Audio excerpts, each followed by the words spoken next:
এইভাবে আকাশ, পৃথিবী এবং তাদের সমস্ত কিছু সম্পূর্ণ হল। ষষ্ঠ দিনে ঈশ্বর তার সমস্ত কাজ শেষ করলেন। সপ্তম দিনে তিনি বিশ্রাম নিলেন। ঈশ্বর সেই দিনটিকে আশীর্বাদ করলেন এবং পবিত্র করলেন, কারণ সেদিন তিনি তার সমস্ত সৃষ্টিকর্ম থেকে বিশ্রাম নিয়েছিলেন। এটাই আকাশ ও পৃথিবীর সৃষ্টির ইতিহাস। যখন ঈশ্বর পৃথিবী সৃষ্টি করলেন, তখন এখনও কোনো গাছপালা জন্মায়নি, কারণ বৃষ্টি হয়নি এবং জমি চাষ করার জন্য কোনো মানুষও ছিল না। কিন্তু ভূমি থেকে কুয়াশা উঠে সারা পৃথিবী ভিজিয়ে দিত। তখন ঈশ্বর মাটি থেকে মানুষ করলেন। তিনি মানুষের নাসিকায় প্রাণের শ্বাস ফুঁকে দিলেন, আর মানুষ হয়ে উঠল জীবন্ত প্রাণ। এই মানুষটির নাম হল আদম। এরপর ঈশ্বর পূর্ব দিকে ইডেন নামে এক সুন্দর উদ্যান সৃষ্টি করলেন। সেখানে তিনি আদমকে বসবাস করালেন।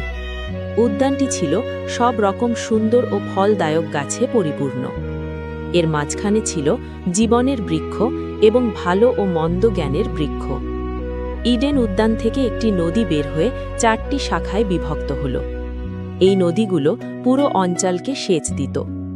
ঈশ্বর আদমকে সেই উদ্যানে রাখলেন যাতে সে সেটির যত্ন নেয় এবং রক্ষা করে।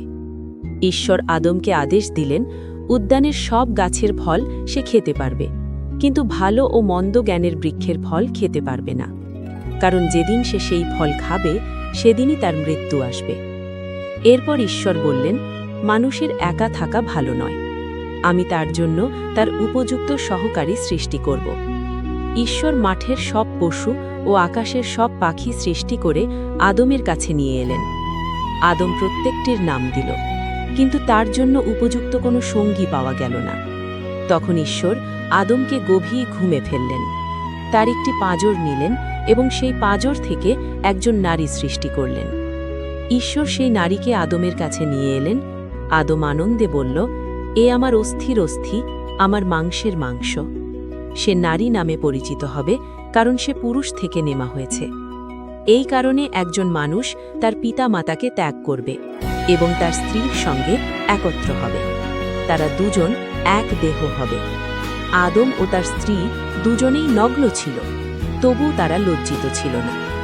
এভাবেই বাইবেলের অধ্যায় 2 আমাদের শেখায়, মানুষ ঈশ্বরের যত্নে সৃষ্টি, সম্পর্ক ঈশ্বরের পরিকল্পনা, আর জীবন কোনো দুর্ঘটনা নয়, বরং একটি উদ্দেশ্যের ফল।